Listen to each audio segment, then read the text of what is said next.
Hello students, welcome to our channel Ashoka biology. My self Amit Tiwari.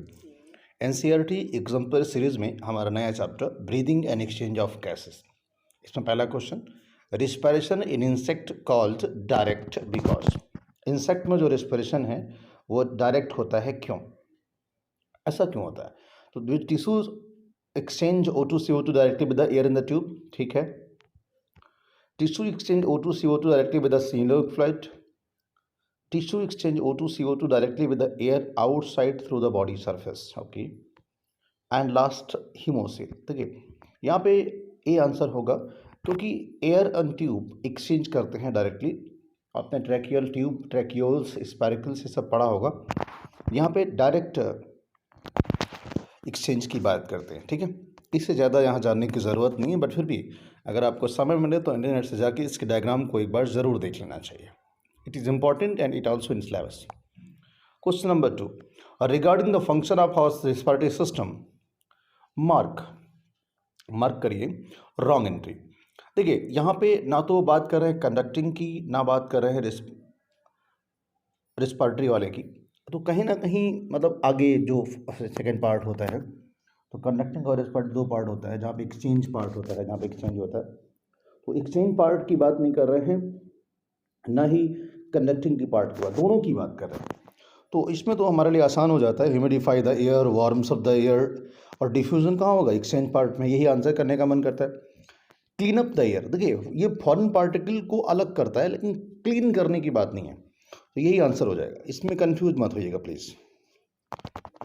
Question number 3. A person suffer puncture in the chest cavity in an accident without any damage to lung, its effect could be. Okay, क्या हुआ है कि chest cavity जो है वो accident में उसमें blockage हो गया है, मतलब अब वो टाइट चैम्बर नहीं रह गया, लंग्स अफेक्टेड नहीं हुआ है. तो क्या होगा? देखिए मैं आपको क्लियर कर दूं कि थोरेसिक कैविटी का वॉल्यूम घटता बढ़ता है तो फिर लंग्स के अंदर का वॉल्यूम घटता बढ़ता है, पल्मोनरी वॉल्यूम घटता बढ़ता है. इसलिए भले ही लंग्स अफेक्टेड ना हो, लेकिन पूरा पूरा ब्रीदिंग अफेक्टेड हो जाएगा. और ऐसा लगेगा जैसे ट्यूब में आप पिन चुभो दें, सीज कर जाए, कुछ वैसा ही, यानी सीजेशन हो जाएगा ब्रीदिंग का. ब्रीदिंग घट जाएगी, जी नहीं. रैपिड इंक्रीज, जी नहीं. नो चेंज, नहीं सर, स्टॉप हो जाएगा सब कुछ. Cessation of the breathing. It is question number 4. It is known that exposure to carbon monoxide is harmful to because. देखिए कार्बन मोनोऑक्साइड इंसान के या ह्यूमन के लिए या एनिमल के लिए क्यों नुकसानदायक है? आप जानते हैं कार्बन मोनोऑक्साइड की बाइंडिंग फ्रेडी CO2 की कंपेयर में 200 से 300 गुना ज़्यादा होती है. अब अगर कार्बन मोनोऑक्साइड जाके जुड़ जाएगा तो वहाँ पे अगर ये मान लीजिए किसी भी तरीके से ऑक्सीजन के साथ जुड़ गया तो कहीं ना कहीं उसके ट्रांसपोर्ट को कम कर देगा. या CO2 के साथ मतलब हीमोग्लोबिन के साथ जुड़ गया तो हीमोग्लोबिन को जो ऑक्सीजन को ले जाता था अब नहीं ले जा पाएगा. तो ऑक्सीजन का ट्रांसपोर्ट क्या हो जाएगा? ओवरऑल घट जाएगा, क्योंकि कार्बन मोनोऑक्साइड की बाइंडिंग एफिनिटी CO2 के कंपेयर में बहुत ज़्यादा होती है, 200 से 300 गुना ज़्यादा होती है. तो इसलिए it reduces the O2 transport. एक अच्छा सवाल. Question number 5. Mark the true statement among the following with reference to normal breathing. Normal breathing के रेफरेंस में पूछ रहे हैं. Inspiration is passive process. जी नहीं, इंस्पिरेशन एक एक्टिव प्रोसेस है. Expiration is active. जी नहीं, ये पैसिव है. Inspiration is active process, whereas expiration is passive. ठीक लग रहा है. इंस्पिरेशन एक्सप्रेशन दोनों एक्टिव है. जी नहीं, दोनों पैसिव है. जी नहीं. देखिए आंसर इसमें हो जाएगा बी, बट आपको थोड़ी इंफॉर्मेशन और होनी चाहिए. Inspiration active, expiration passive. Deep expiration active और डीप इंस्पिरेशन तो एक्टिव होगा ही होगा. इतनी इंफॉर्मेशन कम से कम चाहिए होती है. अब आप सोच सकते हैं एक्सप्रेशन पैसिव क्यों? क्योंकि एक्सप्रेशन में कोई मसल कॉन्ट्रैक्ट नहीं कर रही है, रिलैक्स कर रही है. ठीक है. तो आप कहेंगे सर डीप एक्सप्रेशन में क्यों आपने एक्टिव कर दिया? क्योंकि वहां पे एब्डोमिनल मसल कॉन्ट्रैक्ट कर रही होती है. इंस्पिरेशन में internal intercostal muscle and diaphragm contract कर रहा होता है, इसलिए वो एक्टिव है. इससे ज़्यादा जानने की जरूरत नहीं. Question number 6. A person breathe in some volume of air by force inspiration after having a force expression. देखिए एक कोई पर्सन है जो वॉल्यूम को मतलब पहले वो डीप पढ़ लेते हैं, क्योंकि दोनों डेफिनेशन उलट के विषय होती है. अब तक तो आपने आंसर कर दिया होगा. कह रहे in some volume of air by force inspiration after having, मतलब सबसे पहले उसने क्या किया, डीपली सारी की सारी एयर को निकाल दिया. तो आर भी छोड़ के बाकी सब बाहर चला गया. उसके बाद पूरा अंदर लेता है, तो टी भी लेगा, ER भी लेगा और IR भी लेगा. तो टीबी, ईआरबी, आईआरबी कितना हो जाता है सर? ये 46 हो जाएगा, और वो इसे बोलते हैं वाइटल कैपेसिटी। ठीक है, चलिए ये जो स्टेटमेंट लिखा है ये पलट के भी पूछ सकता है कि फोर्सफुल इंस्पिरेशन किया, अब फोर्सफुल एक्सपायरेशन कर रहे हैं, क्या बोलेंगे? तो उसे वाइटल कैपेसिटी बोलते हैं। Mark the incorrect statement in context to O2 binding to haemoglobin. यहाँ पे थोड़ा सा दिमाग लगा के आंसर करना पड़ेगा क्योंकि टेक्निकल सवाल है, ये छोटा है बट टेक्निकल है। कैसे? पहली बात, ऑक्सीजन की बाइंडिंग हीमोग्लोबिन से होती है तो ये primarily based on concentration of या पार्शियल प्रेशर ऑफ ऑक्सीजन। तो ये तो आंसर नहीं हो सकता। अगर ऑक्सीजन ज़्यादा है तो आपको पता है CO2 कम होगा, ठीक है। अगर वहाँ पे ऑक्सीजन ज़्यादा है तो CO2 क्या होगा? कम होगा। CO2 कम होगा इसका मतलब मेटाबॉलिज्म कम हो रहा है, यानी कि टेम्परेचर भी कम होगा। तो ये तीनों तो नहीं हो सकते, तो सिर्फ एक आंसर होगा pH। आप pH के डिफरेंस में आप कह सकते हैं कि तो ऐसा कुछ दिमाग मत लगाइएगा, हायर pH यहाँ पे नहीं होगा, ठीक है। Is that clear? आंसर यही होना चाहिए और कोई ऑप्शन इसमें नहीं हो सकता, क्योंकि बाकी तीन NCERT में मेनली रिटर्न भी है। केमिस्ट्री मत लगाइएगा प्लीज, ठीक है। Answer is a. Question number 8, mark the pair of muscle involve in the normal breathing human. अब नॉर्मल ब्रीदिंग की क्या बात कर रहे हैं? तो नॉर्मल ब्रीदिंग में एक्सटर्नल और इंटरनल इंटरकॉस्टल मसल इन्वॉल्व नहीं होती, सिर्फ इंटरनल इन्वॉल्व होती है। Diaphragm, abdominal muscle, abdominal muscle normal में इस्तेमाल नहीं होती, डीप एक्सप्रेशन में होती है, इसलिए ये आपके दोनों ऑप्शन गलत हो गए। Diaphragm and external intercostal muscle, जी नहीं, एक्सटर्नल हमेशा डीप एक्सप्रेशन में इन्वॉल्व होती है। Diaphragm and internal intercostal muscle ये नॉर्मल इंस्पिरेशन में इन्वॉल्व होती है। बहुत अच्छा सवाल है, पूरी समझ होगी तो ये सवाल निकलेगा। Question number 9, incidence of the emphysema respiratory disorder is high in cigarette smokers in such cases. आपको तो रट गया होगा सवाल ये कि the bronchioles are found in damage, जी नहीं। Alveolar wall are found to damage, plasma membrane is found damage, respiratory muscle are damage. तो आंसर क्या हो जाएगा? बी। और भी इंफॉर्मेशन आपके पास होनी चाहिए, chronic disorder, cigarette smokers, respiratory surface area decrease and all this things. Answer should be b, okay. Question number 10, respiratory process is regulated by certain specialised centre in the brain. Confuse कर रहा है आपको ये सवाल, इस line से सवाल नहीं निकलेगा, अगली लाइन से आएगा। One of the following listed centre can reduces the respiratory duration, inspiratory duration. Reduce करने का अधिकार सिर्फ न्यूमेटैक्सिक सेंटर को है, ये बात याद रखिएगा। बढ़ाने का एपनिस्टिक को है, ठीक है। तो रिड्यूस कौन कर सकता है? न्यूमेटैक्सिक सेंटर, पॉन्स में पाया जाता है, इतना काफ़ी है। Question number 11, CO2 dissociate from carb amino haemoglobin. CO2 dissociate करता है कार्ब अमीनो हीमोग्लोबिन से, कब? देखिए CO2 डिसोसिएशन कब होगा? जहाँ पे CO2 कम होना चाहिए और ऑक्सीजन ज़्यादा होना चाहिए, ठीक है। तो अगर मैं पूछूं कि CO2 का डिसोसिएशन कब होगा, तो जहाँ पे ऑक्सीजन ज़्यादा हो और CO2 कम हो, तो आंसर क्या हो जाएगा? बी। बट अगर मैं पूछूं एसोसिएशन कहाँ होगा, तो जहाँ CO2 ज़्यादा हो और ऑक्सीजन कम हो, ठीक।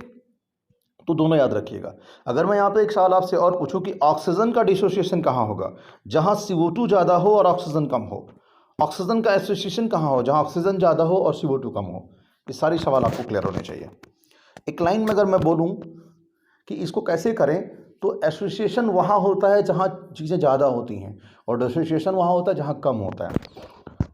उस पर्टिकुलर चीज़ की बात करो। In breathing movement, question number 12, air volume can be estimated. तो ब्रीदिंग मूवमेंट में air volume can be estimated. तो एयर वॉल्यूम किससे एस्टिमेट करेंगे सर? देखिए एक ऑप्शन है stethoscope, hygroscope, sphygmomanometer and spirometer. देखिए आंसर आपको पता है स्पायरोमीटर, बट और तीनों के बारे में पता होना चाहिए। स्टेथोस्कोप क्या होता है? ये हार्ट के साउंड को सुनने के लिए इस्तेमाल किया जाता है। हाइग्रोमीटर, इसको आप लिख लीजिए कि क्या है, ये density of liquid, measurement of density of the liquid, यानी हाइग्रोमीटर जो है ये लिक्विड के डेंसिटी को मापने के लिए इस्तेमाल किया जाता है। एक आपके पास है स्फिग्नोमैनोमीटर, ये ब्लड प्रेशर को मापने के लिए किया जाता है, आपने पढ़ा होगा इसको, आपके सिलेबस में है ये, ठीक है। तो ये सारे पॉइंट्स आपको क्लियर होने चाहिए, तो answer should be D. Question number 13, identify the correct and incorrect match about the respiratory volume and capacity and mark the correct answer. छाटिएगा इसमें से पहले। तो कह रहे हैं सर कि इंस्पिरेटरी कैपेसिटी जो आपकी है क्वेश्चन नंबर 13 में, इंस्पिरेटरी कैपेसिटी बराबर tidal volume plus residual volume. Inspiratory capacity बराबर tidal volume plus residual volume. तो सर देखिए पहला जो आपका सेंटेंस हो रहा है ये आपका क्या है? ये गलत है, ठीक। दूसरा, वाइटल कैपेसिटी बराबर टीबी आईआरबी ईआरबी। अभी मैंने यही कहा था कि सब कुछ निकाल के सब कुछ जो बाहर कर मतलब अंदर ला सकते हैं, तो क्या क्या लाएंगे, टीबी ईआरबी सब लाएंगे। तो आंसर ये सेकंड आपका सही है। 4600 वैल्यू होती है, भी मैं कहना चाहता हूँ, याद रखें आप। रेजिडुअल वॉल्यूम 1100 से 1200 होता है। वाइटल कैपेसिटी से इंस्पायर्ड रिजर्व वॉल्यूम घटाने से ये नहीं आएगा सर, क्योंकि 4600 में से अगर आप 2500 घटाएंगे तो लगभग 2000 के आसपास वैल्यू जाएगी, तो ये आपका गलत हो जाएगा। थर्ड भी गलत। 1100 से 1200 रेजिडुअल वॉल्यूम होता है। Tidal volume inspired capacity minus, ये सही है। इंस्पायर्ड कैपेसिटी यानी 3000 से 3500, और इंस्पायर्ड रिजर्व वॉल्यूम मतलब 2500 से 3000, तो 500 आ जाएगा। तो आपका ये सही हो जाएगा। तो आपका पहला गलत, दूसरा गलत नहीं, तो ये गलत हो जाएगा। सेकंड ऑप्शन में देखिएगा, first incorrect, second correct, third incorrect, fourth correct, यही हो जाएगा आंसर। सबको पूछ रहे हैं कि कौन सा गलत कौन सा सही है। Question number 14, the oxygen haemoglobin distribution curve. देखिए बार बार वही सवाल आ रहा है। Oxygen haemoglobin distribution curve will show right shift. कब राइट शिफ्ट करेगा, ये हमेशा याद रखना कि राइट शिफ्ट कैसे होगा। जब CO2 का कंसंट्रेशन ज़्यादा होगा, H+ का कंसंट्रेशन ज़्यादा होगा, ऑक्सीजन का कंसंट्रेशन कम होगा, P50 वैल्यू बढ़ जाएगी और कर्व किधर चला जाएगा, राइट शिफ्ट। तो H+ come, CO2 come, high oxygen come, answer is a. Clear होना चाहिए, बिल्कुल याद रखिएगा राइट शिफ्ट कब होता है, और P50 वैल्यू भी आपकी बढ़ जाएगी। बहुत अच्छा सवाल है, बार बार पूछा जाता है। Question number 15, match the following, mark the correct respiratory organs. तो मैच करना है। अब देखिए यहाँ पे मैचिंग कुछ ऐसे करिएगा कि एक्चुअल में यहाँ पे एक मिस्टेक है एग्जामिनर से थोड़ा सा, बट सवाल तो करना पड़ेगा। बर्ड को लंग से कर दीजिएगा, ये तो कोई दिक्कत नहीं है। डी को थर्ड, ओके। फिशेस को आप कर दीजिए गिल से, तो सी का सेकंड, और अर्थवॉर्म को कर दीजिए मॉइस्ट क्यूटिकल। एक्वाटिक आर्थ्रोपोड भी गिल से ही करता है, चूंकि ऑप्शन यहाँ पे अच्छा नहीं है इसलिए इसमें ट्रैकिया करना पड़ रहा है। तो बता दूं, ए का फर्स्ट, सी का सेकंड एंड डी का थर्ड, इसमें कोई कंफ्यूजन नहीं है। तो A first, C second, D third. Check करते हैं, ए फर्स्ट, डी से B second, sorry A first, C second and D third. किसमें, A first, C second and D third. I think B option में होना चाहिए। Check कर सकते हैं आप, देख लीजिएगा। ए का फर्स्ट, ठीक है, सी का सेकंड एंड डी का थर्ड, इसमें एक ऑप्शन ऐसा है। बाकी ए फर्स्ट इसमें गलत हो गया, ए फर्स्ट है, बी थर्ड इसलिए गलत हो गया, ये भी। तो आंसर आप इसमें क्या करेंगे, सेकंड आंसर। आप अपना एनसीईआरटी में जो पढ़ा है वो तो ठीक है, एक्वाटिक आर्थ्रोपोड गिल्स लिख रखा है, बट फिलहाल यहाँ पे आंसर ये करना होगा। तो ये तो था हमारा breathing and exchange of gases. I hope you understand very well. आप अगर पूरी कम समझ है तो आप क्रैश कोर्स को जाके भी देख सकते हैं। मोस्ट इंपॉर्टेंट क्वेश्चन से जो ब्रीदिंग एक्सचेंज के उसको भी देख सकते हैं। कहीं से भी मिला के आप कुल मिला के अपने कॉन्सेप्ट को क्लियर कर सकते हैं। उसके बाद भी अगर कोई दिक्कत होती है तो आप कमेंट सेक्शन में जाके मुझसे पर्सनली सवाल पूछ सकते हैं, ठीक है। तो आज के लिए इतना ही, बाकी अगले